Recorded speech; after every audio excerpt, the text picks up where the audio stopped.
Non, l'astroherboristerie n'est pas de l'astrologie appliquée au bien-être avec une touche nature. Ce n'est pas de l'astrologie à la mode, saupoudrée de nature. Je prends la parole aujourd'hui parce que pour moi, la plante, le végétal, est au cœur de cette pratique. Pas comme un réservoir de principes actifs, comme on retrouve encore beaucoup partout sur les réseaux, sur Internet, pas comme cette pilule miracle qui va booster ta vitalité, mais comme une alliée.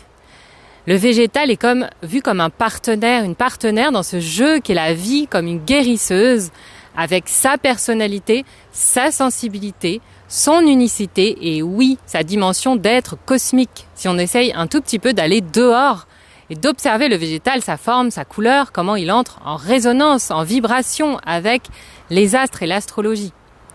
En voulant rendre accessible en fait sur les réseaux des savoirs vivants, en voulant les rendre accrocheurs entre guillemets, on en retire tout leur âme.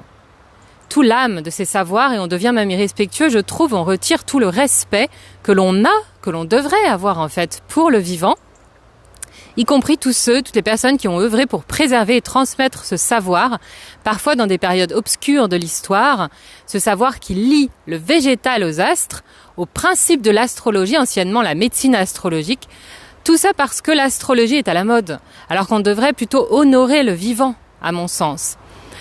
Donc sur ce compte, dans mes partages, vous ne trouverez jamais de contenu à la mode qui est fait pour surfer sur la vague de l'astrologie, où on retrouve maintenant une véritable explosion de contenu sans pouvoir s'y retrouver. Ici, vous entrez dans le royaume sacré du monde végétal. Vous apprenez à revenir avec patience, avec lenteur, à ce qui fait que nous sommes vivants, des êtres vivants donc complexes et oui, parfois paradoxaux, tout comme les plantes. On célèbre ici le vivant avec respect, patience et humilité. Alors je sais que patience, paradoxe, c'est des mots qui sont pas très à la mode justement sur Instagram, sur Facebook. Mais en tout cas, c'est la vision que je porte, que je continuerai de porter ici, dans mon engagement et mon amour pour le monde végétal. Je suis là pour vous guider à entrer pas à pas dans cette pratique de l'herboristerie céleste qui n'est pas à côté ni à part de l'herboristerie ou de la médecine par les plantes, mais bien entièrement dedans. L'herboristerie céleste, l'astroherboristerie fait partie de l'herboristerie. Quand on me dit je dois me former en herboristerie avant l'astroherboristerie, mais les deux ne sont pas dissociés. Sauf à considérer là encore l'astrologie comme quelque chose de farfelu, de non fiable et non sérieux. Et de vouloir balayer tout ce savoir depuis des siècles et des siècles et vouloir à tout prix conserver le sérieux entre guillemets de ce domaine de la science des plantes médicinales. Mais la science des plantes rencontre l'astrologie de la santé. Elle ne peut donc pas être coupée de sa dimension plus spirituelle. Sinon ça revient en fait à se couper du vivant, donc de nous-mêmes. Et de continuer en fait à nourrir une vision réductrice, parfois matérialiste et consumériste du végétal. Et donc nous faisons subir à un autre règne nos besoins et c'est pas du tout les valeurs que je partage ici. Je vous raconte tout ça parce que j'ai parlé avec une personne qui ne connaissait ni l'herboristerie ni l'astrologie ou très peu et qui disait, comme on peut me dire ou trouver parfois, peut-être vous aussi, l'herboristerie c'est cueillir et vendre des plantes. Non, l'herboristerie regroupe de nombreux métiers différents et de perspectives différentes.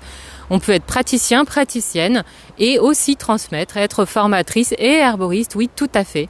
Mais en fait, c'est normal d'avoir cette vision parce qu'en France, cette méconnaissance est très marquée de l'herboristerie par une volonté claire d'invisibiliser ces pratiques millénaires, les herboristes, les praticiens, voire d'attaquer ces professions en freinant tout développement ou toute exposition à un public plus massif.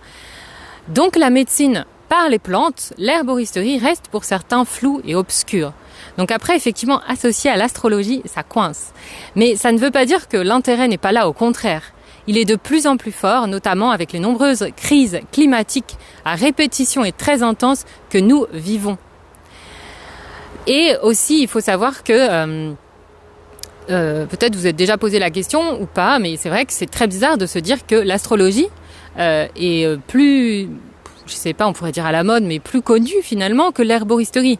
Alors que c'est quelque chose, quand on regarde les planètes, c'est très lointain, c'est très loin de nous. Ça peut paraître très abstrait quand on regarde un thème astral, alors que vous voyez que quand on est dans la nature, enfin quand on est entouré de plantes, de végétaux, ici de cet arbre, en fait, on peut vraiment toucher les feuilles de cet arbre, on peut les goûter, on peut sentir, on peut être en présence de cet être végétal. Donc en fait, ça peut paraître vraiment très bizarre ou très étonnant de se dire qu'il y a beaucoup plus de connaissances en fait de l'astrologie que de l'herboristerie. Et je trouve que c'était important d'en parler parce que c'est au cœur de mon métier, de ce que je souhaite transmettre et de rappeler ici les valeurs de ce conte, les herbes créatives. Et si vous partagez aussi ces valeurs et si ça résonne pour vous, je vous invite à partager ce contenu autour de vous, ou à en parler, ou à me dire en commentaire. Et justement, ça m'a donné l'idée, par rapport à cette discussion, de vous reproposer l'atelier sur les archétypes, découvrir votre archétype relationnel avec les plantes en allant explorer votre propre thème astral. Donc vous allez pouvoir vous inscrire. L'atelier a lieu le 25 septembre. En tout cas, pour vous inscrire, il faut m'envoyer un mail à contact@herbcreative.fr. Il n'y aura aucune page de capture. Si vous êtes inscrit à l'atelier Plantes Célestes du 10 septembre, vous allez recevoir le lien. Également, si vous êtes sur le groupe Facebook gratuit Astro Herboristerie ou si vous êtes abonné à ma newsletter, vous allez recevoir le lien pour vous connecter le 25 septembre pour faire cet atelier où vous allez vraiment aussi comprendre vos propres talents, vos besoins innés en lien avec la terre, le végétal, en lien avec votre thème astral. Et c'est une pratique qui est vraiment très simple et très puissante. Je sais que en général, vous adorez cet atelier, donc je le repropose pour une dernière fois donc cette année, le 25 septembre. Et donc je vous rappelle que la formation Mélisse est ouverte jusqu'au 30 septembre pour débuter ce parcours en astro-herboristerie, pour justement aller à la découverte de votre propre plante planétaire et comment faire des correspondances qui font sens entre les plantes et les astres. Vous formez en astrologie de la santé au niveau des astres.